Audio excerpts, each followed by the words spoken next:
De modo bastante insistente, en el primer semestre del 2021, el viejo sabio don José Pepe Mujica ha enfatizado en diversas entrevistas y en alguna columna la significación del Estado Nacional. Y él ha puesto como ejemplo, para explicar por qué sigue siendo importante las estructuras burocráticas e institucionales del Estado Nacional, a los inspectores de tránsito. Pepe señala, lo que quiere decir naturalmente, es que imaginen ustedes a los conductores de autos librados de cualquier tipo de fiscalización por parte de inspectores de tránsito. Con ello nos quiere decir el Estado Nacional y sus estructuras burocráticas siguen siendo necesarias. Naturalmente, Pepe, que tiene esa característica de tratar de simplificar los fenómenos para que nosotros los entendamos, usa ese elemento para facilitar la comprensión. Pero se equivoca. Porque las sociedades ya no solo no precisan inspectores de tránsito, sino que estos se han convertido en superfluos parásitos.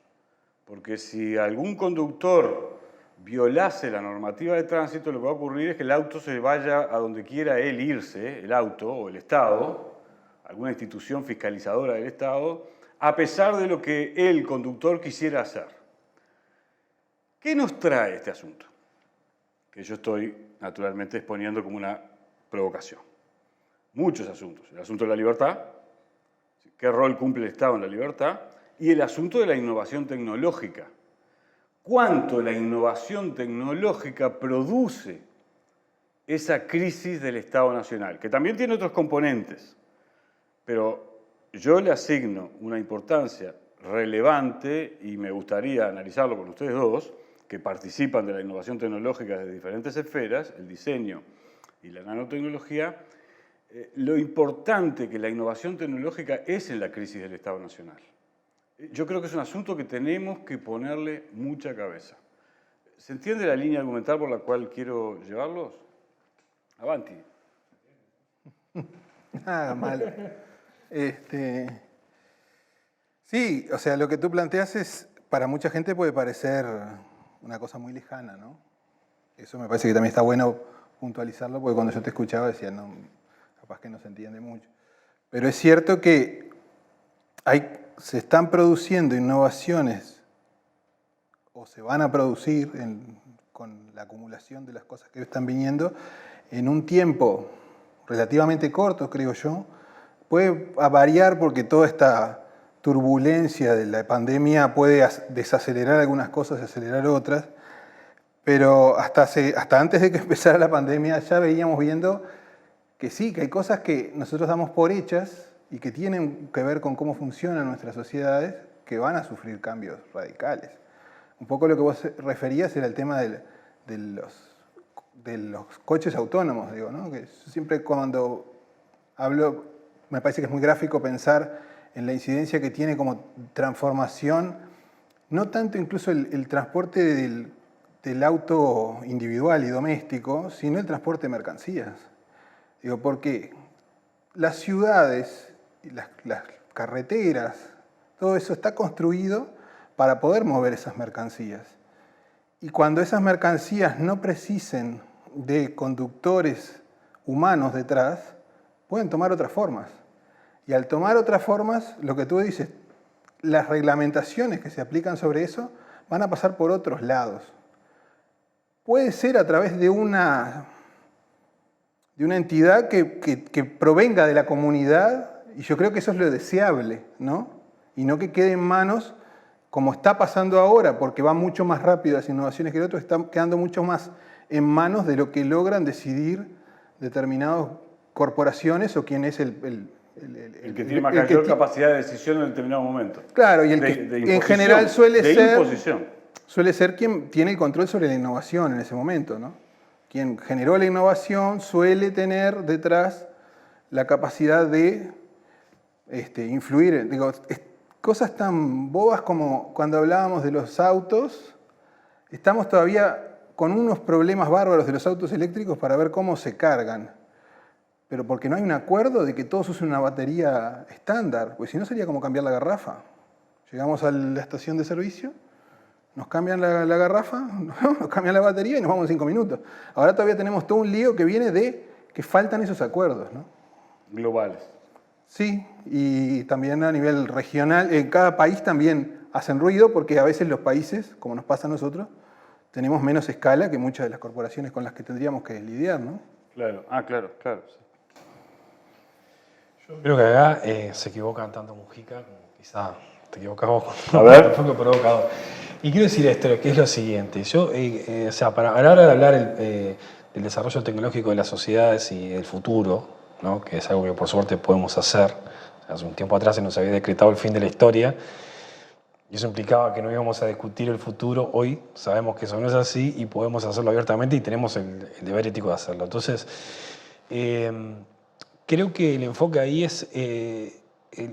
la teoría retrasa, ¿no? Como decía la teoría siempre está atrás de lo que está pasando. Entonces, acá creo que tenemos que actualizar nuestros parámetros de análisis y nuestros modelos de análisis o nuestros paradigmas. Soy reacio a usar esa palabra, pero se entiende muy bien lo que quiero transmitir, o eso espero por lo menos. Y es que el Estado en realidad es el... si uno, por ejemplo, si vos me preguntaras a mí, o vos me preguntaras a mí, o si en este programa hiciéramos el emprendedor del año, hablemos de emprendedor tecnológico, ¿no? No de emprendedor... Sí. Yo te diría que es el Estado uruguayo, ¿no? ¿Cuál fue el emprendedor del año pasado? El Estado uruguayo. ¿Cuál fue el de otro año? El Estado uruguayo. Son los estados nacionales, globalmente, en todos los países del mundo, independientemente del sistema económico que tengan, los que corren los riesgos y lo que pagan con plata, con fondos, con infraestructura y con la que duele el desarrollo tecnológico de las sociedades, globalmente. Es decir, esto requiere un análisis más fino, pero grosso modo todas las tecnologías claves que hoy están arriba de la mesa, independientemente del nivel de implementación o independientemente de la edad que tengan esas tecnologías, independientemente también del nivel de impacto que tengan sobre la sociedad o de disrupción, otra palabra que no me gusta, pero se entiende, independientemente de eso, ha sido implementada por diferentes formas o por diferentes mecanismos de financiamiento y de apoyo estatal. ¿Me dejas hacer una cosa? Porque no te va a salir. Esta idea no es mía y quiero citar a Mazzucato. No te va a salir gratis. No. Eso de decir que me equivoqué no te va a salir. Déjame decirte lo siguiente. Vos no estás haciendo referencia al Estado. Vos estás haciendo referencia, y esta es una distinción muy importante, al capital público, a los recursos públicos. En todo el mundo, todos los modelos de desarrollo que han podido generar dinámicas de movilidad social ascendente en las naciones en que los implementaron, es porque había universidades, centros de investigación, pero esos son recursos públicos. Yo lo que sostengo, lo que trato de querer indicar, es que la dinámica de la innovación tecnológica, que es universal, porque ustedes como científicos están permanentemente viendo qué pasó acá, qué pasó allá, intercambiando con gente de cualquier parte del mundo que trae una innovación. No soy científico, pero... Vos sos científico, no te gusta pensar el diseño, pero sos, porque el diseño tiene cada vez más composiciones científico-técnicas a las que recurrir y que tienen un impacto enorme de sociedad. Pero yo quiero redondear la idea para después darles a ustedes todo el espacio que necesiten para seguir esta controversia, porque es fundamental. Esta controversia es fundamental. Porque no se va... los estados, China, Rusia, Francia, Alemania, Estados Unidos, Inglaterra, este tema no lo tienen, porque están compitiendo geopolíticamente y están en un nivel avanzadísimo de la capacidad de contar con capital, inversiones en universidades, 500 años universidades, etc. Pero todo el resto del mundo va a tener el problema de repensar el Estado Nacional y la integración regional, porque hay costos que son cada vez más superfluos y tecnoburocracias parasitarias que cada vez más trabajan en función de intereses corporativos. Y esto no es casual, es el resultado de que la universalización, porque al final de cuentas, ¿qué estabas diciendo vos? Todo el conocimiento humano, que después algunos de ellos se convierten en tecnología, es el resultado del trabajo social humano universal. Porque el que... De la acumulación. Acumulativo, las generaciones pasadas y las generaciones...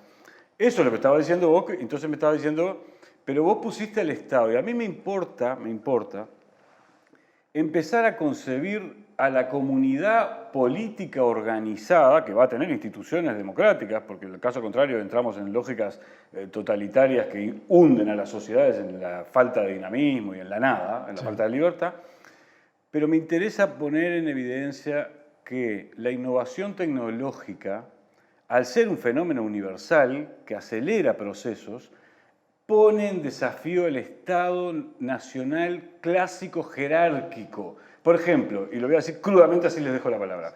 Sí. ¿Por qué Costa Rica hace 40, 50 años decidió no tener ejército? Porque era un país chico en el que le pareció que el costo de pretender una defensa militar frente a un monstruo con el que no podía competir era innecesario. Fue un señor que tuvo la valentía de decir, este problema está, no desde esta perspectiva meramente, sino desde muchos puntos de vista, está planteado para el 70% de las naciones del mundo. Y yo creo que la tecnología es uno de los factores que acelera la necesidad de reflexionar sobre ese asunto. ¿Se entiende lo que quiero decir? Estoy siendo provocativo, pero me parece necesario poner... Sí. Yo creo que lo primero que tienen que hacer los sectores políticos, los movimientos políticos, los gobiernos, es un poco asumir ese discurso que era casi un cliché de decir, bueno, la innovación tecnológica proviene de las empresas privadas, de la genialidad individual de un emprendedor. Está el ejemplo siempre de Steve Jobs, que fue un genio en muchas cosas.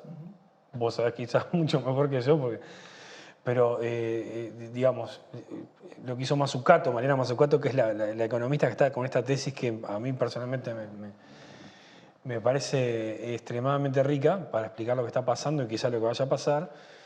Desarmó un iPhone teórico, ¿no? Es una especie de ejercicio de Gedanken Experiment, como decía Einstein, un experimento mental de desarmar un iPhone y hizo la trazabilidad de cada una de las tecnologías que estaban atrás de cada uno de los dispositivos que funcionaban y de las también tecnologías que estaba implementando el celular, obviamente, y demostró que atrás de cada una de ellas había un programa estatal, un programa universitario o un programa de un centro de investigación público, mayoritariamente.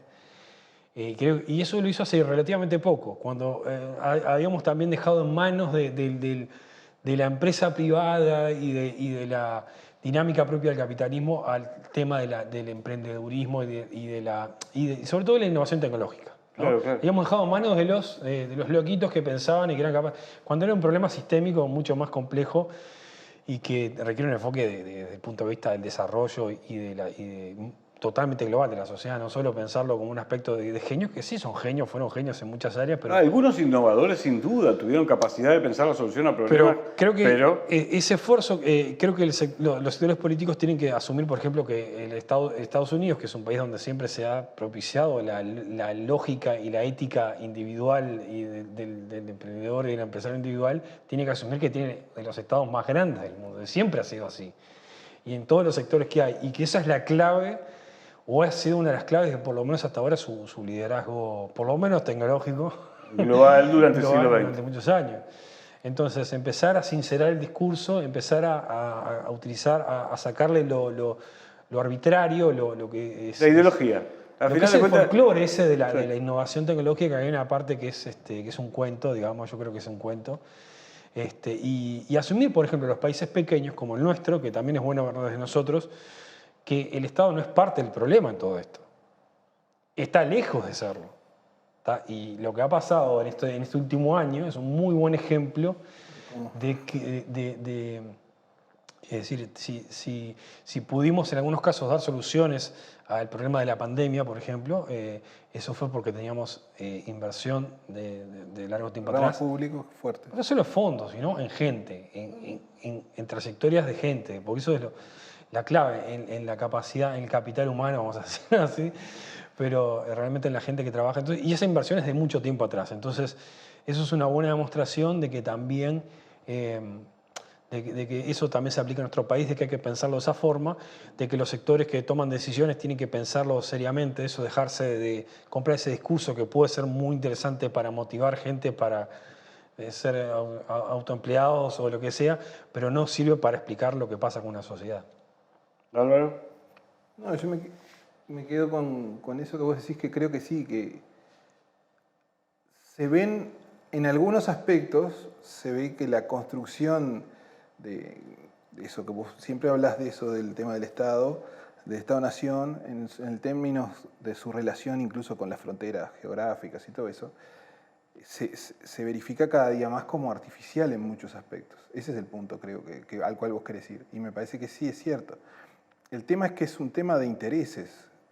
Y así como creo que hoy pueden ser en muchos casos una pequeña contrabalanza contra intereses más globales, ¿no? Que porque algunos ya lo comprendieron y ya están corriendo por arriba de los estados, ¿no? El tema es cómo hacen las comunidades las comunidades en tanto comunidad espiritual, por decirlo así. Espiritual como decía y Wilson, política. Es que me parece que siempre me parece una referencia muy, muy fuerte, ¿no? En ese sentido de quienes se reconocen parte de esa comunidad, cómo hacen para anteponer lo que sería el bien común de esos grupos sobre los otros. Porque hay, insisto, o sea, hace mucho tiempo que muchos grupos económicos se dieron cuenta que las fronteras son una cosa que limita en un punto, ¿no? Pero también que se usa a favor en algunos casos para generar restricciones que nos den algún beneficio económico. Entonces, yo no lo veo tan, si bien entiendo a dónde vos querés ir, no veo que sea tan natural que vaya a suceder, porque hay mucha gente a la cual le sigue sirviendo que exista un nivel de polarización y de separación y de cierta medida hasta de balcanización de los países, que en muchos casos no tiene mayor sentido. Y yo la otra vez pensaba, cuando vos me comentabas de esto, decía, la propia pandemia, ¿no? Que se cagó en la frontera. Digo, perdón la palabra, pero sí. las pasa por arriba, porque en realidad nos vuelve a poner en la situación de seres biológicos. Es una experiencia ¿no? realmente global. Nos pone en la situación de seres biológicos como somos, con la situación más primitiva. Y ahí la frontera, que puede servir para que yo no pueda compartir el conocimiento que está del otro lado, porque del otro lado para traerlo tengo que pagar no sé cuántos aranceles que se inventaron para no sé qué, se empieza a romper.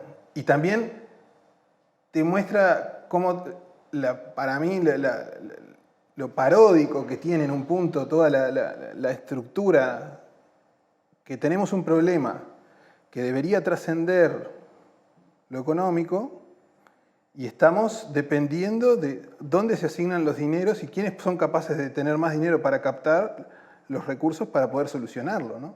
Toda la guerra con las vacunas es un poco una demostración del fracaso de ese esquema, ¿no? Porque los organismos supranacionales que nos habíamos dado, que se supone que tenían que servir para mediar en eso, no están pudiendo. Sí, eso está clarísimo. Sí, yo les voy a contar una intimidad. Durante muchos años estudié con dedicación, seriedad y esfuerzo la forma en que las comunidades humanas son capaces de producir evolución civilizatoria. De ese estudio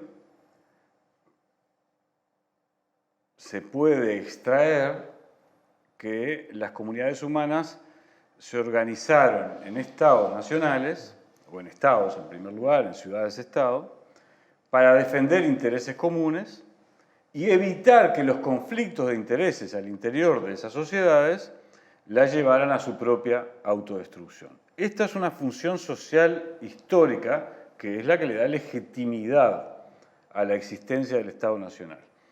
La revolución burguesa produjo un nuevo tipo de Estado Nacional. El desarrollo de las formas capitalistas de producción necesitaba una organización político-jurídica enormemente sofisticada que solo podía desenvolverse en la frontera del Estado Nacional. Pero luego, la propia dinámica del capitalismo, que está concentrada en los procesos de valorización del capital, les demandaba a esos estados nacionales expandirse. Es lo que Hannah Arendt llama, en un ensayo brillante, que la expansión por la expansión tomó a los estados nacionales dando lugar al imperialismo. Y ahí explica cómo después la deriva totalitaria, la Primera Guerra Mundial, la Segunda Guerra Mundial, el conflicto con lo viejo, el ancien régimen, el feudalismo, etc. Pero cuando todos estos análisis tenían lugar, la economía mundial todavía no era una y la misma. Y la sociedad mundial no tenía como una y la misma, es decir, como humanidad, los mismos problemas. Los de las pandemias, el sobreabuso del uso de la naturaleza, los problemas del calentamiento global. Es decir, la economía global es una unidad orgánica y la humanidad tiene los mismos desafíos. ¿Cuándo va a ocurrir que la competencia entre comunidades pase a ser cooperación entre comunidades para resolver este problema? Yo no lo sé. Pero sí sé de ese estudio que el Estado Nacional clásico, no los recursos públicos en educación y salud, porque cuando el Estado nació, ¿qué era? Unos señores militares, guerreros, y unos señores científicos, ¿no? Sabios. Era la universidad. En todo el periodo de la historia de la universidad ha tenido militares, hasta la Revolución Burguesa, y universidades. Ciencia. Y por lo tanto, recursos públicos para esas dos esferas. Lo que yo sostengo es que estamos en un punto de inflexión, un cambio civilizatorio. Por eso prefiero hablar de la comunidad política organizando los recursos públicos antes que el Estado Nacional clásico que emergió de la Revolución Francesa. Me importaba mucho explicarles por qué estoy haciendo esta provocación. Yo no sé si cuándo esto va a empezar a ser influyente como tendencia en las determinaciones políticas de las élites de hoy en las regiones. Pero si miramos la Unión Europea, ¿qué fue la Unión Europea? El intento. ¿Por qué no existen los Estados Unidos de América del Sur? Por lo que tú decías, hay intereses que no les interesa que sumemos fuerzas públicas, no burocráticas. Pero miren la Unión Europea, los problemas que tiene de la sobreinfluencia de la burocracia de Bruselas. O las Naciones Unidas, que cuentan con cientos y cientos de miles de técnicos, de consultores, etc., y no son capaces de contribuir a resolver. Ojo que ayudan mucho, porque habría muchas más guerras si no existieran.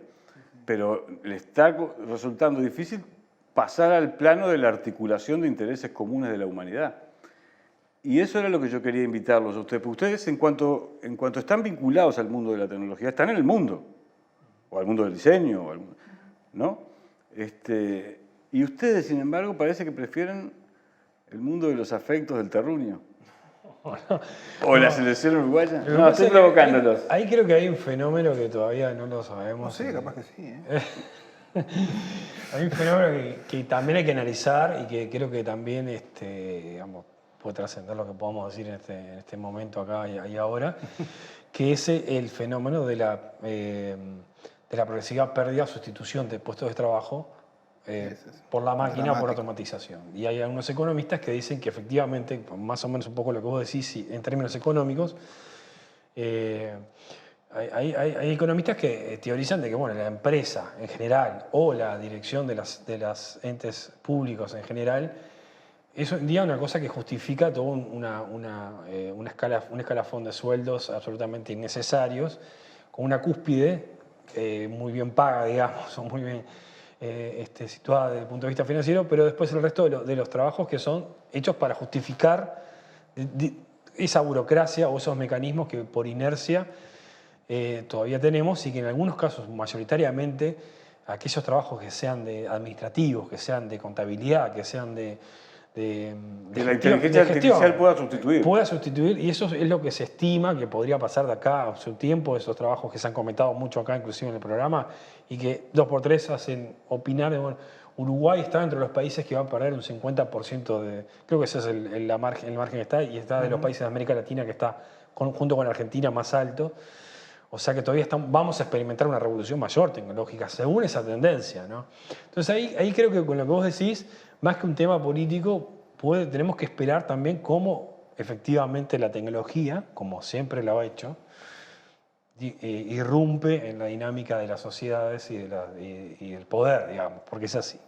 Entonces hay que ver cuán aliado va a ser de la tecnología el tecnopoder o el poder de la burocracia, si va a querer efectivamente cumplir con ese destino que le estamos dando a la tecnología. Yo soy escéptico si va a ser todo así, de que va a desaparecer el 50% de los puestos de trabajo, pero bueno, hay que tomarlo con pinzas esos datos, porque eso no es inexorable, eso no es una bola de cristal, pero creo que puede darse ese fenómeno que hay que esperar, hay que ver qué pasa. Y creo que hay que ver también otros fenómenos que demuestran que en muchos casos, y como ahora que estamos hablando de tecnología y tecnología realmente de punta, es posible la colaboración interestatal y que generalmente, a pesar de los problemas que pueden tener los estados nacionales dentro de sus propios bloques, porque la Unión Europea, o lo que fue y lo que es ahora, tuvo y tendrá sus tensiones, los grandes bloques también geopolíticos hacia la interna de sus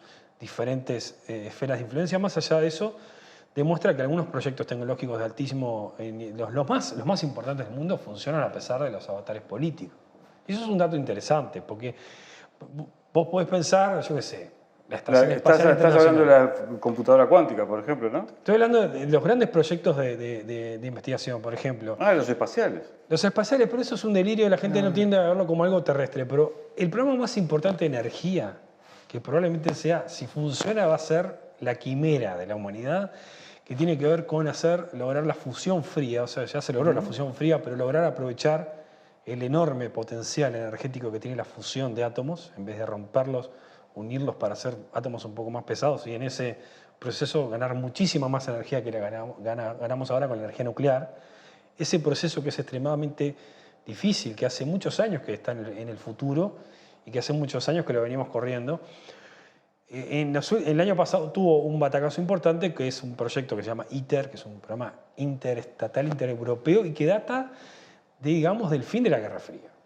Fue un viejo compromiso que se hizo cuando Reagan y en los buenos tiempos de Reagan y Gorbachev, y que involucró a toda lo que es ahora la Unión Europea, involucra a otros países como Japón y China incluso. Entonces, ahí no hay tensiones muy grandes. Ese proyecto se consolidó el año pasado y se estima que en 5 años, las estimaciones muy optimistas, ¿verdad? Es probable que ese reactor de prueba empiece a funcionar y dar energía, que eso es lo que todavía no se logró.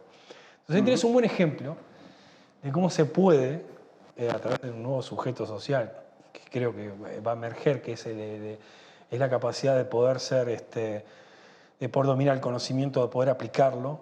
No creo que la revolución la hagan los científicos, no estoy diciendo eso. No. Hay nuevos emergentes sociales y nuevos sujetos del cambio que hay que estudiar qué rol van a jugar.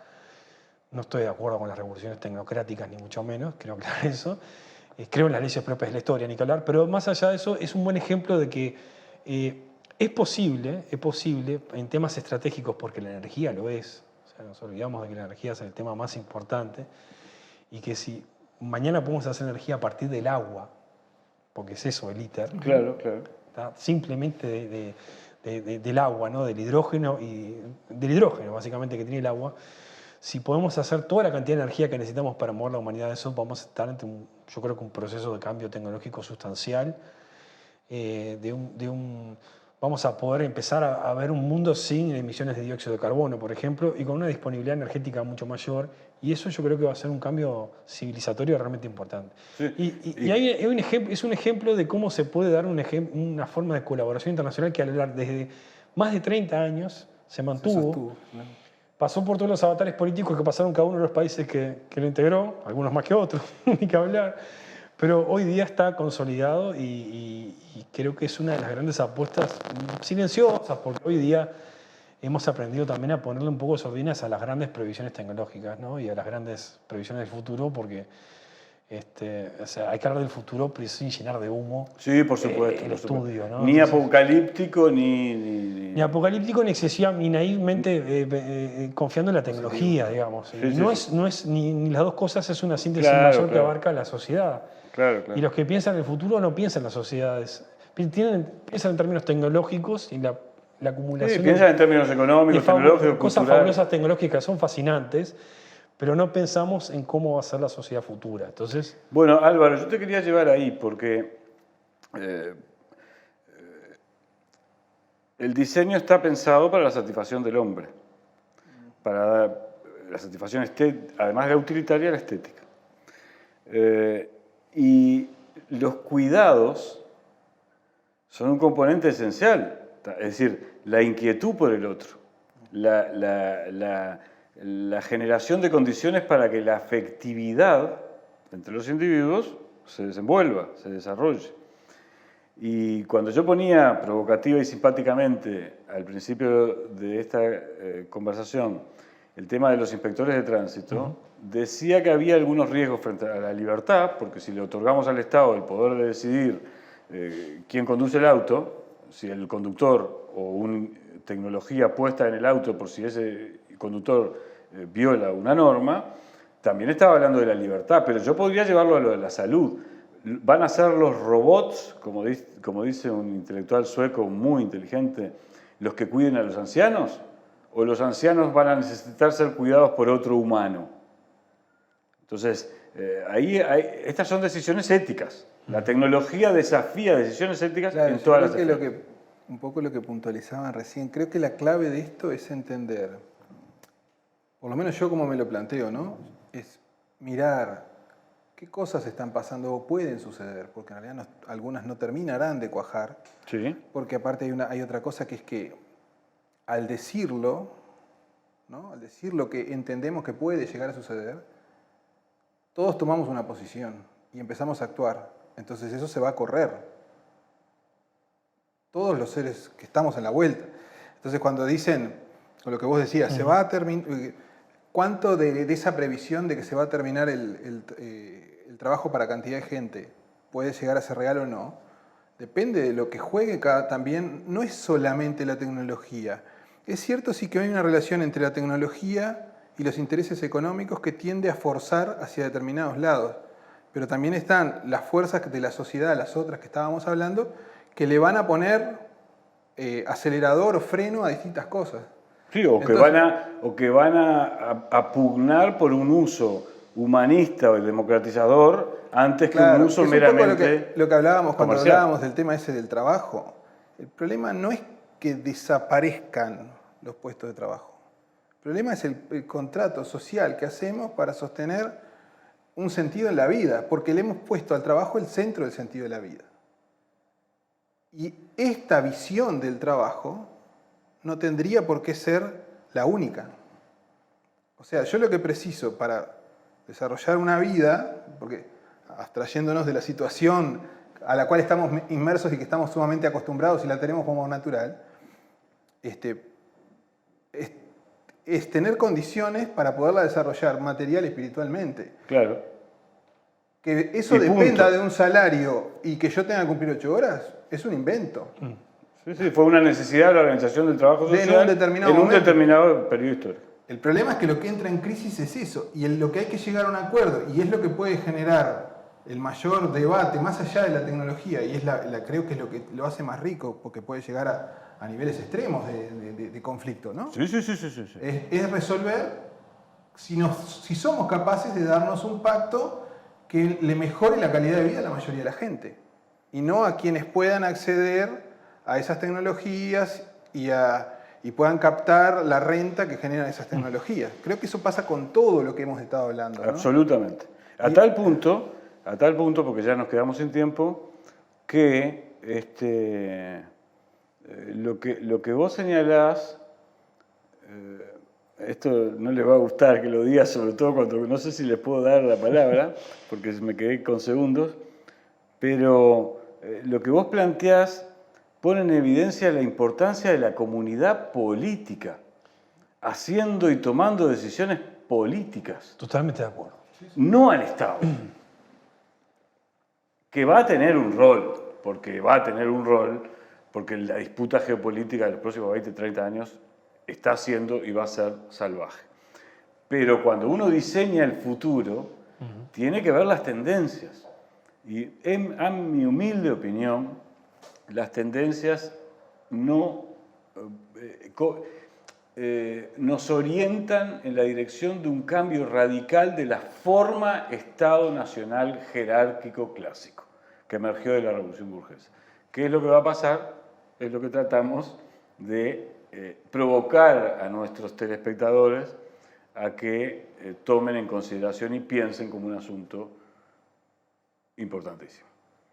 Les agradezco mucho que hayan estado en el Templo del Futuro y que me hayan ayudado a pensar un tema que evidentemente tiene que estar en la agenda pública, sin prejuicios ni ideologismos.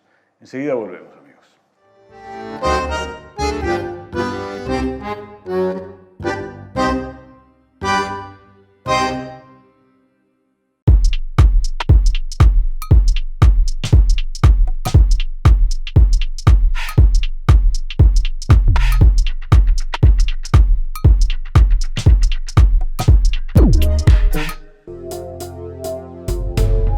Existir Sociedad Anónima es el único importador oficial de repuestos Jack. Trabaja tranquilo con repuestos originales y visítanos en nuestra nueva planta de la Ruta 1, kilómetro 28500.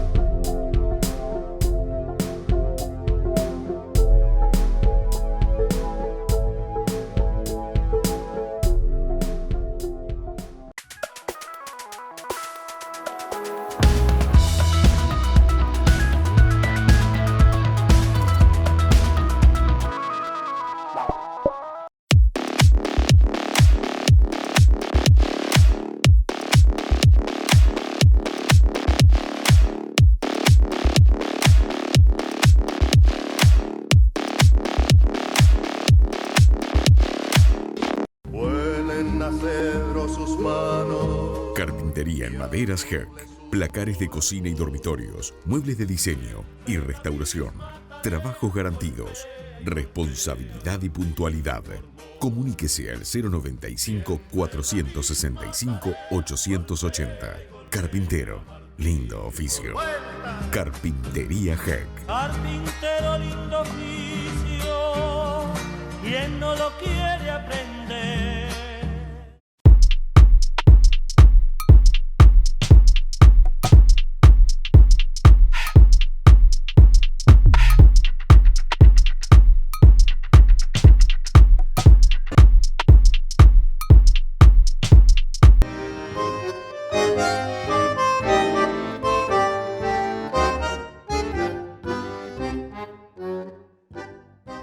Todos los días, o casi todos los días, usted va a encontrar gente que despotrica contra las redes sociales y gente que hace la apología de las redes sociales.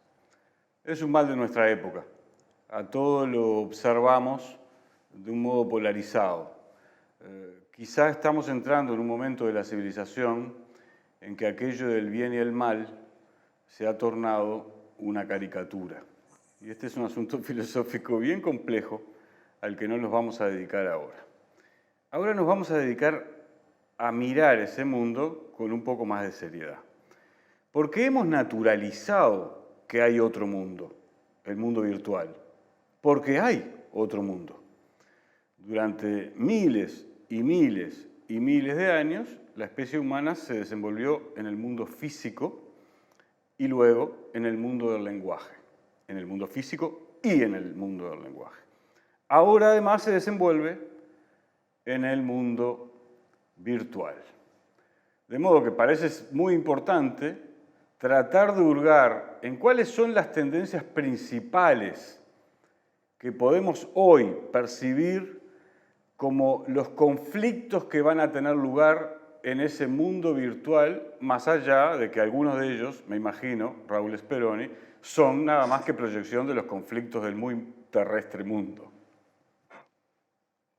¿Cómo andan? Bueno, muchas gracias por recibirme, por invitarme. Gerardo, es un placer estar en este programa. Al contrario, para el Templo del Futuro, la inteligencia y la sensibilidad son valores absolutos. Y a usted le caracteriza ambas cosas. Y ahora adelante, no pierdas tiempo adelante en la concentración del tema.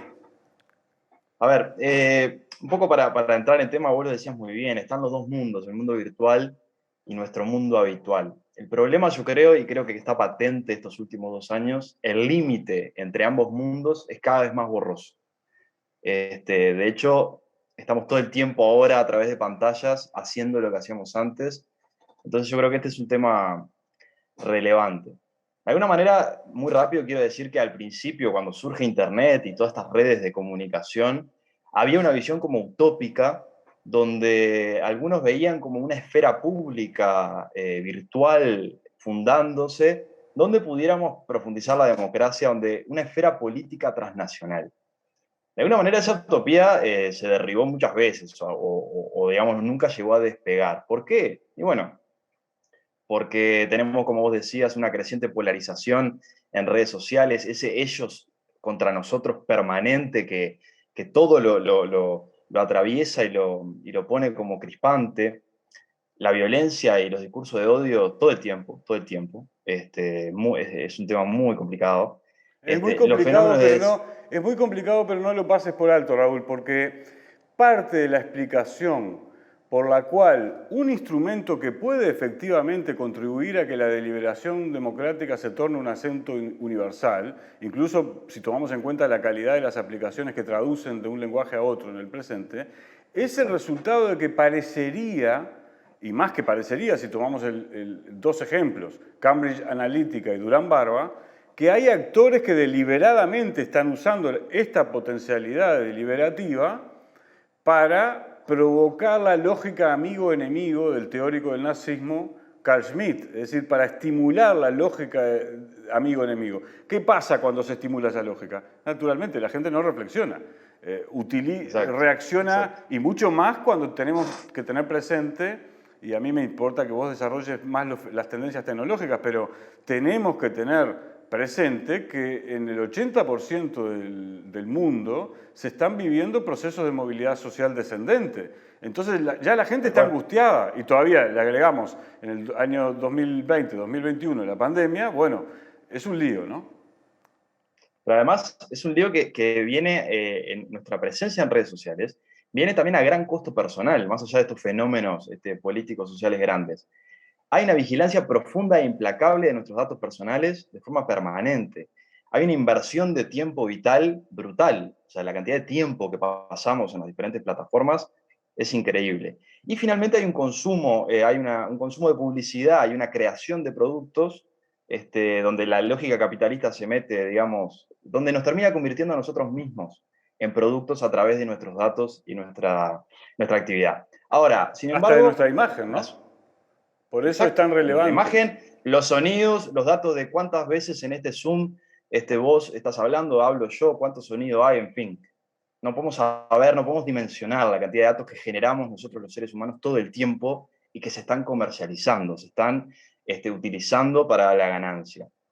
Pero sin embargo las usamos. Acá estamos hablando de esto, hoy coordinamos esta reunión por WhatsApp y vamos a difundir en Twitter y en fin.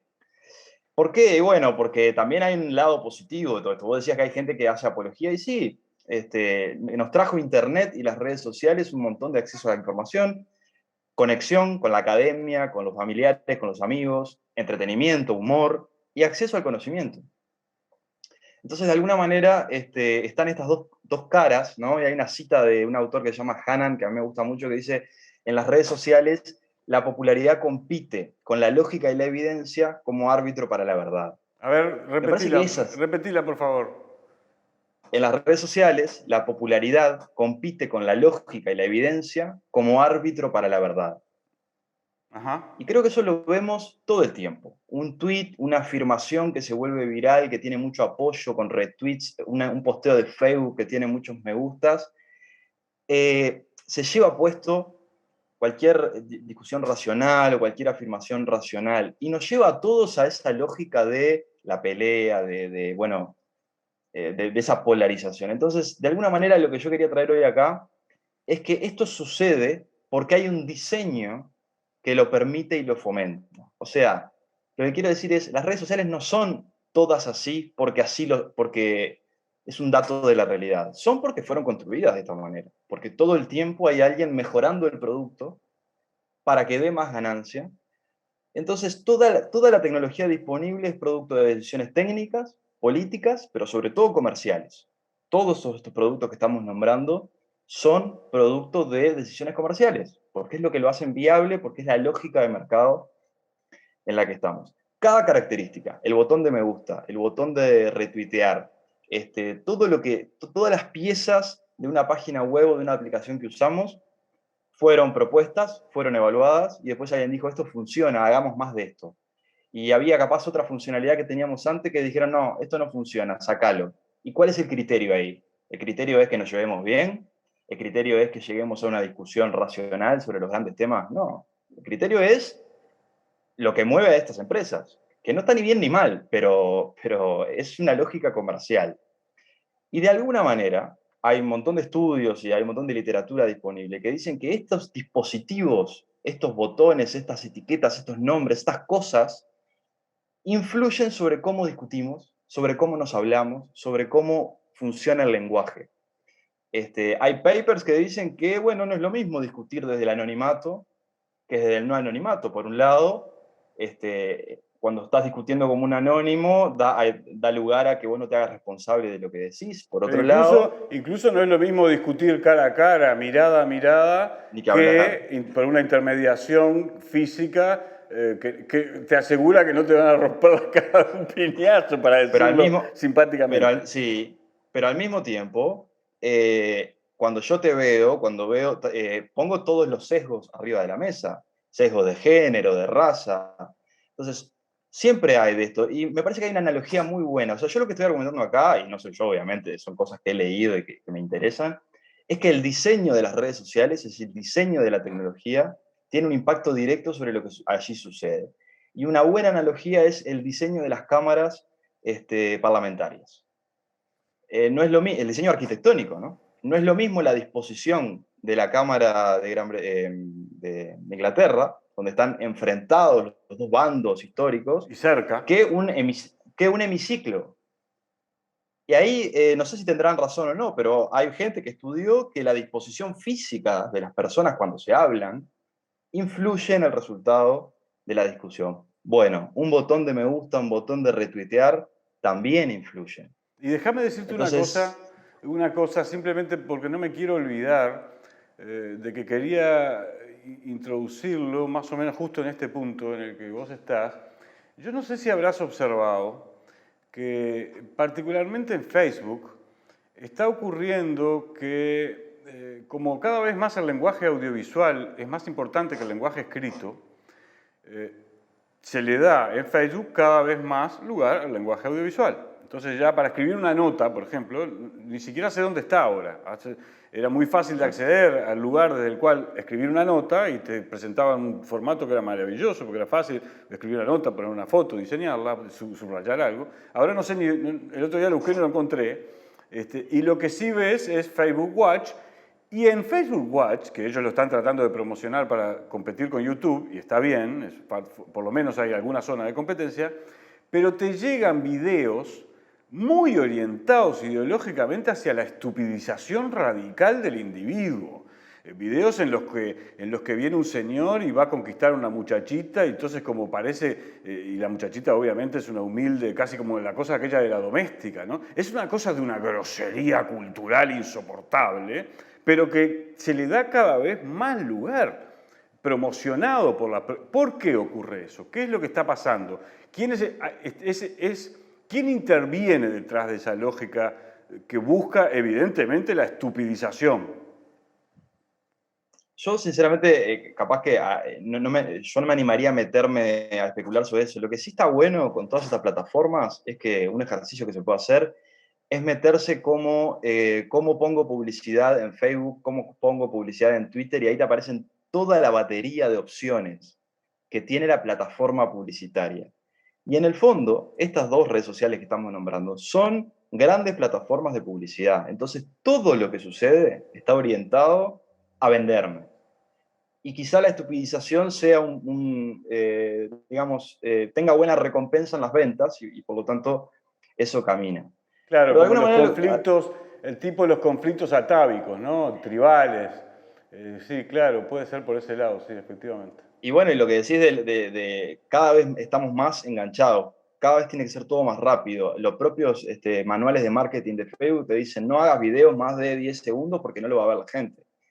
O sea, que qué tipo de contenido, qué tipo de idea puede caber en 10 segundos. Sí, pero además no solo eso, ¿cómo transmitís emocionalidad en 10 Ni que segundos? hablar. Entonces, de alguna manera lo que yo acabo de decir es, hay, hay decisiones políticas y comerciales que atraviesan toda tecnología. Me parece que eso es una obviedad, pero lo que quiero traer ahora es que no tiene por qué ser así, y de hecho no todos los productos tecnológicos ni las redes sociales que existen son así. Hay un montón de proyectos que cambian los grandes esquemas de las redes sociales. Por ejemplo, todas las redes sociales que conocemos son centralizadas. Todo el poder, todos los datos, todas las decisiones están en un solo centro, en un solo lugar, llamémosle Facebook, llamémosle Twitter, que además tiene la característica de no estar en ningún país, bajo ninguna normas de estados nacionales, etc. Hay redes sociales descentralizadas completamente, como lo es en su base de Internet. Hay redes sociales que no tienen publicidad. Hay aplicaciones alternativas para casi todo lo que hacemos. Ustedes, la mayoría de los televidentes, deben conocer Telegram versus Twitter, versus WhatsApp y esa alternativa que existe. Y en general todos estos proyectos se basan en software libre, que es, digamos, la forma de garantizar que fueron construidos de cierta manera y por lo tanto con estos objetivos que yo digo que no son comerciales.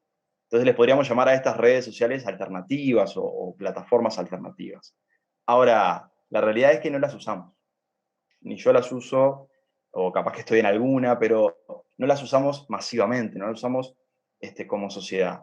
Entonces, de alguna manera, mi planteo es, acá hay alternativas a nivel tecnológico, pero sucede otra cosa a nivel de comportamiento, para las cuales nosotros no las elegimos. Entonces, de alguna manera, un planteo que empieza a ver por ahí es, primero lo que vos dijiste, este fenómeno de polarización se puede combatir mediante una deliberación seria en las condiciones adecuadas. Y yo acabo de decir que existen herramientas, existen tecnologías, y si no existen hay que construirlas, que permiten esta deliberación en un contexto adecuado. Digamos que son salas físicas que tienen las características correctas para la deliberación, que no son las mismas que tiene una plataforma que te quiere vender cosas.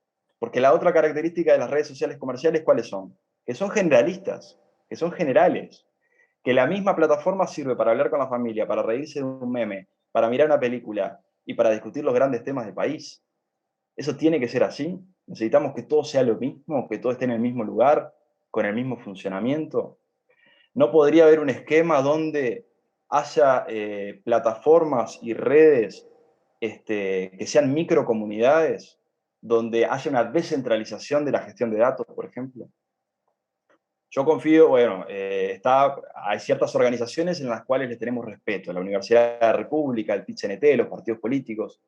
¿No podrían existir ciertas redes sociales manejadas por esas comunidades, por esas instituciones, por esas organizaciones, donde yo delegue conscientemente mis datos y la gestión de mi información, donde haya reglas de juego muy marcadas, donde haya políticas de no a los discursos de odio, políticas de intercambio muy bien establecidas, donde la ganancia no sea el principal objetivo? Y si hubiera esas microcomunidades donde los temas se pudieran profundizar, donde cada una tendría el objetivo en lo que esa comunidad decidiera que son los objetivos, y se pudieran interconectar.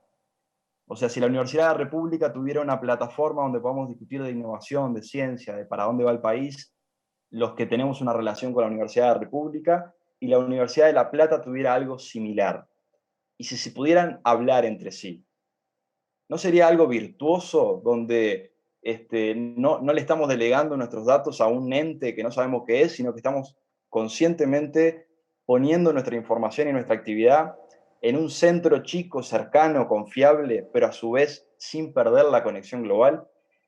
Y para no irme muy teórico, quiero darles un ejemplo de una tecnología que está hace años entre nosotros y que es descentralizada y que permite esto mismo, que es el correo electrónico. El correo electrónico, cualquier organización puede tener su propio correo electrónico, ¿verdad? Sí, De claro. hecho, y lo puede tener en sus propios servidores y no tiene por qué usar Gmail. Y las organizaciones que tienen sus propios correos electrónicos pueden hablar con otras organizaciones usando el correo electrónico. Es decir, Ahí hay soberanía, de alguna manera. sí, no, te voy a decir otra palabra mucho más importante todavía que soberanía, en este caso particular, porque la soberanía es un concepto abstracto, que depende del momento histórico y de las circunstancias históricas, de la evolución de la humanidad. La palabra para mí clave, mientras escuchaba, sabes, perdóname que esto lo diga porque lo tengo que decir, porque se terminó el tiempo de esta entrevista y, no quiero, y sentía un poquitito de alegría cuando te escuchaba hablar, porque en muchos sentidos estabas describiendo al templo del futuro, algunos de los objetivos del templo del futuro. Pero no quiero quedarme en eso porque este programa ni yo nos gusta ser autorreferenciales. Pero creo que la palabra clave es la autonomía. Es decir, comunidades que produzcan autonomía. Porque las tecnologías están. Y si vos creás un espacio donde la gente pueda relacionarse afectivamente y esté pensado para que la gente se relacione afectivamente, se va a relacionar afectivamente. Lo cual no quiere decir que no haya conflicto, ¿no? Que no haya, pero si vos creás un espacio simplemente para producir procesos de valorización del capital, entonces lo que va a pasar es que todo vale. Y entonces estamos en un tema de humanismo, no humanismo, tecnología, humanidad, así que estamos tocando un tema bastante relevante, por lo cual te agradezco enormemente. Pero además la afectividad no tiene por qué ser global. Entonces, las mismas claves afectivas que me permiten a mí profundizar de temas con vos, quizás no sean las mismas dentro del movimiento feminista, por decirlo de alguna manera. Claro. Entonces no tenemos que forzar a que sean las mismas, pero sería bueno no perder lo que nos dio Internet y nos dio las redes sociales, que es la conexión, la capacidad de ver al otro y a los otros, a las otras comunidades. Quiero dejar un solo concepto más que es... Dale. Estamos acostumbrados a disputar el territorio. Y la disputa del poder muchas veces va por el territorio. Yo creo que esto simplemente se trata de disputar el territorio digital.